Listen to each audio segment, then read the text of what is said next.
சாத்தான்குளம் தந்தை மகன் கொலை வழக்கில் காவலர்கள் 9 பேரும் குற்றவாளிகள் என்று மதுரை மாவட்ட கூடுதல் அமர்வு நீதிமன்றம் தீர்ப்பு வழங்கியிருக்கிறது. அண்மை செய்தியை பார்க்கிறோம். 2020ஆம் ஆண்டு தூத்துக்குடி மாவட்டம் சாத்தான்குளத்தைச் சேர்ந்த தந்தை மகன் ஜெயராஜ் மற்றும் பென்னிக்ஸ் ஆகிய இருவரும் விசாரணைக்காக காவல்துறையினர் அழைத்து சென்ற நிலையில் உயிரிழந்தனர். இதனைத் தொடர்ந்து இந்த வழக்கை சிபிஐ விசாரித்து வந்தது. இந்நிலையில் 5 ஆண்டுகளாக நடைபெற்ற வழக்கில் இன்று தீர்ப்பு வழங்கியிருக்கிறது நீதிமன்றம். ஆய்வாளர் ஸ்ரீதர், உதவி ஆய்வாளர் பாலகிருஷ்ணன் உள்ளிட்ட 9 காவலர்கள் இந்த வழக்கில் கைது செய்யப்பட்டனர். 5 ஆண்டுகளாக நடைபெற்று வந்த வழக்கில் இன்று தீர்ப்பு வழங்கியிருக்கிறது மதுரை மாவட்ட கூடுதல் அமர்வு நீதிமன்றம். இந்த வழக்கில் காவலர்கள் 9 பேரும் குற்றவாளிகள் என்று தீர்ப்பு வழங்கியிருக்கிறது.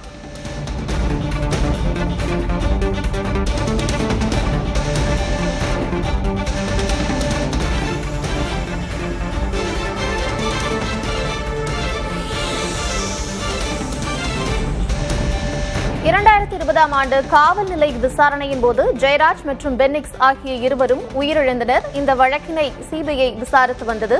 ஆய்வாளர் ஸ்ரீதர், உதவி ஆய்வாளர் பாலகிருஷ்ணன் உள்ளிட்ட 9 பேர் கைது செய்யப்பட்டனர். 5 ஆண்டுகளாக நடைபெற்று வந்த வழக்கில் இன்று தீர்ப்பு வழங்கியிருக்கிறது நீதிமன்றம். கைது செய்யப்பட்ட 9 பேரும் குற்றவாளிகள், 9 காவலர்களும் குற்றவாளிகள் என்று தீர்ப்பு வழங்கப்பட்டிருக்கிறது.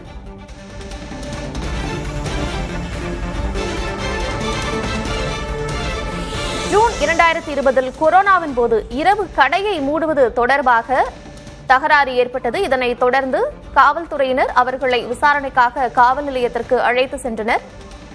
அதனைத் தொடர்ந்து அவர்கள் உயிரிழந்தனர். இந்த வழக்கினை சிபிஐ விசாரித்து வந்தது.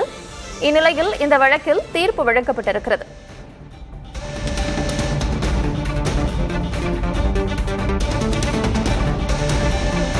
தந்தை மகன் இருவரின் மரணமும் கொலை என்பது தீர்மானிக்கப்படுவதாக நீதிபதி முத்துக்குமரன் அறிவித்திருக்கிறார்.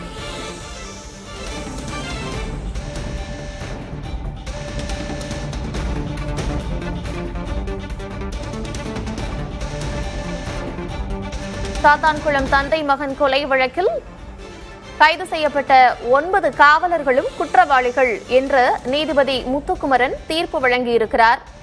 அண்மை செய்தியை பார்க்கிறோம். கிட்டத்தட்ட 5 ஆண்டுகளாக இந்த வழக்கு நடந்து வந்தது. இந்த வழக்கில் இன்று தீர்ப்பு வழங்கியிருக்கிறது நீதிமன்றம். விவரங்களோடு இணைந்திருக்கிறார் செய்தியாளர் மணிகண்ட பிரபு. கிட்டத்தட்ட நாட்டையே உலுக்கிய ஒரு வழக்கு சாத்தான்குளம் தந்தை மகன் உயிரிழப்பு வழக்கு. இந்த வழக்கு ஒரு கொலைதான் அப்படின்னு நீதிபதி சொல்லியிருக்காரு. கைது செய்யப்பட்ட 9 பேருமே குற்றவாளிகள் அப்படின்னு தீர்ப்பு வழங்கியிருக்கிறார் நீதிபதி முத்துக்குமரன். வழக்கு கடந்து வந்த பாதை மற்றும் இன்று நீதிபதி இந்த தீர்ப்பில் என்னென்ன விஷயங்கள் எல்லாம் குறிப்பிட்டு சொல்லியிருக்கிறார்? கார்த்திகா, தமிழகத்தையே அதிர்ச்சிக்குள்ளாக்கிய, பரபரப்பாக்கிய மிக முக்கிய வழக்கு சாத்தான்குளம் தந்தை மகன் கொலை வழக்கு. இந்த வழக்கில் 10 காவலர்கள் கைது செய்யப்பட்ட போதிலும் அதில் பால்துரை உயிரிழந்த நிலையில் தற்போது 9 காவலர்கள் குற்றவாளிகள் என நீதிமன்றம் தீர்ப்பளித்திருக்கிறது. மதுரை கூடுதல் மாவட்ட 1வது அமர்வு நீதிமன்ற நீதிபதி முத்துக்குமரன் இந்த தீர்ப்பை தற்போது அளித்திருக்கிறார். இதில் குற்றம் சாட்டப்பட்ட 9 காவலர்களுக்கும் ஒரு வழிகாட்டுதல்களை கேட்டு அவர் சில விஷயங்களை குறிப்பிட்டு நீதிமன்றத்தில் மிக முக்கிய தகவல்களையும் கொடுத்திருக்கிறார். அதில் குற்றம் சாட்டப்பட்ட 9 பேருக்கும் எது போன்ற தண்டனைகளை வழங்க வேண்டும் என்பதை மத்திய அரசும் மாநில அரசும் இந்த நீதிமன்றத்தில் தெரிவிக்க வேண்டும் எனவும், இந்த வழக்கில் குற்றம் சாட்டப்பட்ட 9 பேருக்கும் தண்டனை விதிக்கப்பட வேண்டியது அவசியமாக இருக்கிறது. மேலும் குற்றம் சாட்டப்பட்ட காவலர்களினுடைய சம்பள கணக்கு விவரங்கள், சொத்து விவரங்களை அவர் சம்பந்தப்பட்ட மாவட்டம், அதாவது அவர்கள் பணியில் இருந்த மாவட்டத்தினுடைய எஸ்பி இந்த நீதிமன்றத்தில் சமர்ப்பிக்க வேண்டும் என்கிற அறிவுறுத்தல்களை, வழிகாட்டுதல்களை நீதிபதி தற்போது கொடுத்திருக்கிறார். மேலும் இந்த வழக்கில் குற்றவாளிகளான 9 பேருக்கும் காவல் ஆய்வாளர் ஸ்ரீதர், அதே போல உதவி ஆய்வாளர் பாலகிருஷ்ணன், சார்பு ஆய்வாளர் ரகு கணேஷ், தலைமை காவலர் முருகன், இப்படி 9 காவலர்களுக்கும் குற்றவாளிகள் என கூறி அவர்களுக்கான தண்டனை விவரங்களை 9ஆம் தேதி அளிப்பதாக, ஏப்ரல் 9ஆம் தேதி அளிப்பதாக நீதிபதி முத்துக்குமரன் தெரிவித்திருக்கிறார். இந்த வழக்கினுடைய பின்னணியை பார்த்தோம் என்றால், தூத்துக்குடி மாவட்டம் சாத்தான்குளத்தில் 58 வயதான ஜெயராஜும், அதே போல அவருடைய மகன் பென்னிக்ஸ் 31 வயது, இவர்கள் கொரோனா சமயத்தில் செல்போன் கடை நடத்தியதால் கொரோனா விதிமுறைகளை மீறி இவர்கள் பொது முடக்கத்தின் போது போது இது போன்ற கடைகளை நடத்தியதாக வழக்கு பதிவு செய்தார்கள். இதன் காரணமாக இருவரையும் கைது செய்து அழைத்து சென்ற காவல்துறையினர் அங்கே அவர்களை கடுமையாக தாக்கி சித்திரவதை செய்தார்கள். இருவரையும் கோவில்பட்டி கிளைச்சிறையில் அடைத்தார்கள். இந்த சம்பவத்திற்கு பிறகாக தான் அவர்கள் உயிரிழந்தார்கள். காவல் நிலையத்தில் வைத்து தாக்கியதால் உயிரிழந்த சம்பவம் என்பது அப்போது மிக பெரும் பரபரப்பாக பேசப்பட்டது. இந்த வழக்கை தொடக்கத்தில் சிபிசிஐடி காவல்துறையினர் விசாரித்த நிலையில் குடும்பத்தினர் கடுமையாக எதிர்ப்பு தெரிவித்தார்கள். அதன் பிறகாக இந்த வழக்கு சிபிஐ வசம் மாற்றப்பட்டு கிட்டத்தட்ட 5 ஆண்டுகளாக மதுரை மாவட்ட நீதிமன்றத்தில் வழக்கானது தொடர்ச்சியாக நடைபெற்று வந்தது. தொடக்கத்தில் 2047 பக்க குற்றப்பத்திரிகை என்பது சிபிஐயால் தாக்கல் செய்யப்பட்டது. அதன் பிறகாக சிசிடிவி ஆதாரங்கள், கண்ணால் கண்ட சாட்சியங்கள், காவல் நிலைய சாட்சியங்கள், இப்படி பல்வேறு சாட்சியங்களை சேர்த்து 400 பக்கம் அதிகமாக கிட்டத்தட்ட 2447 பக்க குற்றப்பத்திரிகை தாக்கல் செய்யப்பட்டு விரிவான ஆதாரங்களோடு, குறிப்பாக காவலர்கள் அவர்களை தாக்கிய கம்பு, கம்பி உள்ளிட்ட ஆயுதங்களில் படித்திருந்த ரத்தக்கரை அறிவியல் பூர்வமான ஆய்வுகள் செய்து சிபிஐ இந்த வழக்கை 5 ஆண்டுகளாக கையாண்டிருந்தது.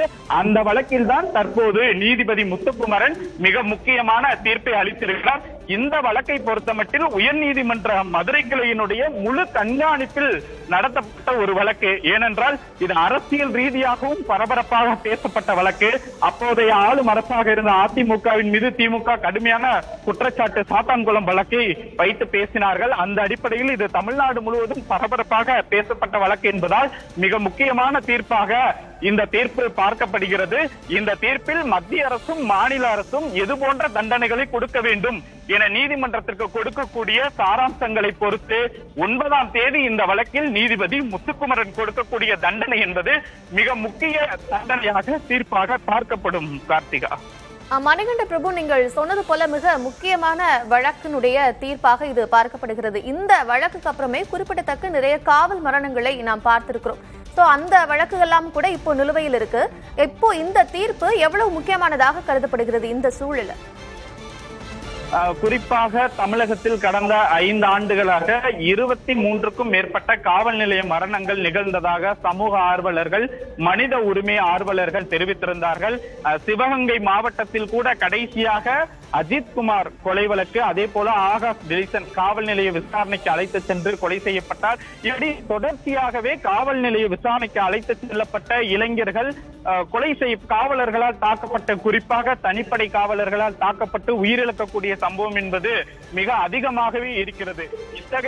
இத்தகைய சூழலில் தான் சாத்தான்குளம் தந்தை மகன் கொலை வழக்கு, குறிப்பாக காவல் நிலையத்தில் நிகழ்ந்த இந்த கொலை வழக்கில் நீதிமன்றம் கடுமை காட்டியிருக்கிறது. இந்த வழக்கினுடைய தண்டனை 9ஆம் தேதி பொறுத்து இனிமேல் தமிழகத்தில் இது போன்ற நிலைமைகள் ஏற்படாத வகையில் அந்த தண்டனை விவரங்கள் இருக்கும் என்று எதிர்பார்க்கப்படுகிறது. கார்த்திகா.